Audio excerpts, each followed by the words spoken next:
Hey, what's up YouTube? This is tcgsam here, and in today's video I'm going to be playing Dark World up against Kashtira. So if you haven't checked out the Dark World deck profile or the Dark World test hands where I show how to play through multiple hand traps, then be sure to do so you have a better idea of the different card choices that we're playing, as well as why I'm structuring my turn the way that I am.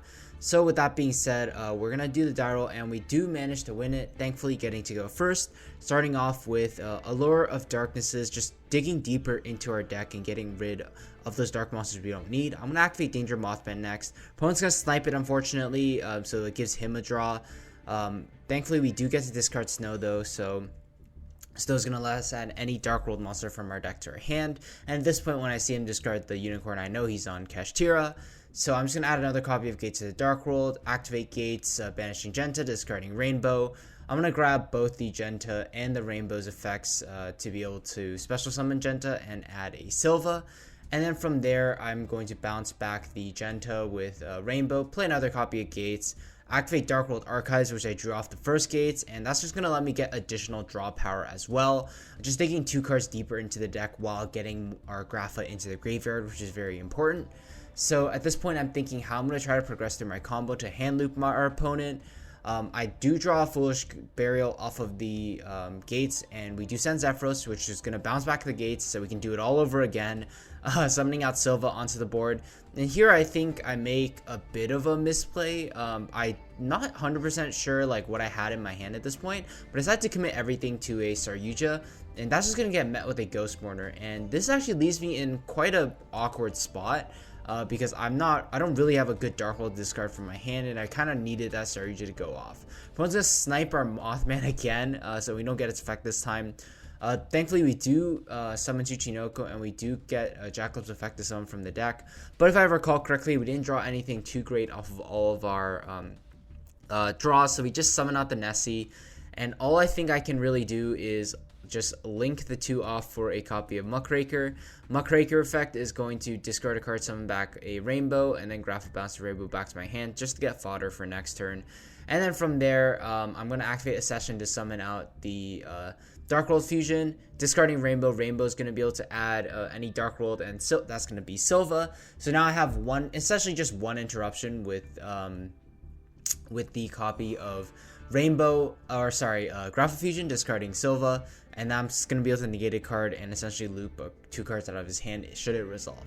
So at this point, I can't really do too much more with the board that I have, with the monsters that I have right now, since I can't link off Muckraker. So we're just going to pass it over to our opponent here and hope that somehow our Grapha is enough. But when you see that our opponent discarded Unicorn off of his from his hand, we can probably assume that his hand is really good. He's going to start things off with the Book of Eclipse, which, important note that the Grapha Fusion can't negate because it can't negate quick play spells. Opponent's going to start with Kashtira Unicorn, grabbing a copy of Kashtira Birth. So now we know that he has access to his full Kashtira combo, and there's nothing we can really do about it because all the cards in our hand just don't do anything at the moment. We don't have another Grapha engraved to be able to use a session again during this turn, so it's just really unfortunate. Opponent's going to summon out the Rise Heart, banishing the Fenrir, activating the Birth to summon back the Fenrir. Fenrir effect is going to let him grab a Scareclaw Kashtira, just getting more extenders onto the board. And then from here, I probably should have just scooped, recognizing that, like, at worst, he can just, like, Zeus me, and then I won't really be able to have much of a comeback with the 2 cards that I have in my hand. But I just wanted to see what he was going to try to go for, maybe get some more information out of him, because at the end of the day, like, I think it's not too big of a deal if I just let him play it out a little bit more, because this is simply just game 1. So our opponent's going to think about what the best way to break our board is while maintaining a board on his side. But I think, like I mentioned, Zeus is probably just honestly good enough. He could have just went Zeus, and then from there, just pass on like something, just anything in addition to Zeus, and I think I would have just lost. So he's just going to clear out my board with sticking a Riser onto the board. I am going to get Grapha. He didn't know Grapha had an effect, so I guess that could have caught him off guard a tiny bit. But the fact that we're just summoning something back and then having to discard a card, which is going to get banished by a Riser, just means it doesn't particularly matter at the end of the day what it is that like we get a free Grapha back or not. So our opponent's going to think a little bit more, just keep trying to pick apart our board. And like I said, I should have just scooped because I don't think there's any way I can come back having burned through all my gates of the Dark World at this point and staring down at Kashtira Riseheart. But Kashtira Riseheart has like 6 materials under it too, so essentially never going to run out of resources. And from here, I just realized I lost in conceit. Moving on to game 2, we do get to go first. Again, hopefully things go a little better this time. I kick off things with Allure and activate Mothman once again. Opponent this time doesn't hit the Mothman, which is pretty good because that lets us draw a card, summon Mothman, and get Rainbow to search. And then from here, I'm going to activate Danger Nessie next, and our opponent is going to hit a Snow, which is really good for us because Snow is going to let us grab any Dark World from our deck to our hand. It's going to grab Genta, searching another gates. I already have the Cerulea in my hand, so I'm going to be able to use Cerulea right away. Force me to discard a Silva. That's going to loop 2 cards from his hand to the bottom of the deck. And then from here, we're sort of just set up to a point where I think we're just good to keep going. So I'm going to use the 2 level 4s to make a copy of Dugaras. It goes through. I discard a copy of Nessie, and that's going to let me grab an additional search for a copy of Jackalope, dig deeper into my deck as well, link the 2 off for a copy of Akashic Magician to return the Cerulea to my hand, and then from there I'm going to use Gates again, discarding Cerulea, and then since I returned Silva to my hand, I'm just going to loop 2 more cards from his hand to the bottom of the deck. And at this point, we've looped all 4 cards from our opponent's hand to the bottom of the deck, hoping to draw into a card like Talents to loop the last card out. But even if we don't, I'm trying to set up a board to where no matter what combination of 2 cards that he has, he just can't possibly break through it. So I think you need at least 2 layers of interruption for that. And at the end of the day, I decided to keep it simple and try to go for a copy of Baguska because he needs to have an answer to Baguska, and then 2, he's going to need to have an answer to I believe the copy of a session that I have in my hand, which I'm just going to set and use on his turn with the Grapha. So I'm going to make Baguska, return some cards to my hand, set Call by the Grave, set a session. Our opponent's going to Book of Eclipse, which is fine because even if he had another cash monster, we still have a session to get rid of it. So now moving on to game 3 where our opponent gets to go first. And here, he's going to kick things off with Unicorn, probably the best card in his deck to start with, grabbing a copy of Birth, meaning he already has access to some other parts of his engine, which is really great for him.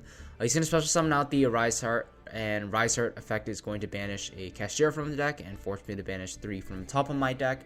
There aren't too many important cards in that are 1-ofs in the Dark World deck, so it doesn't really matter.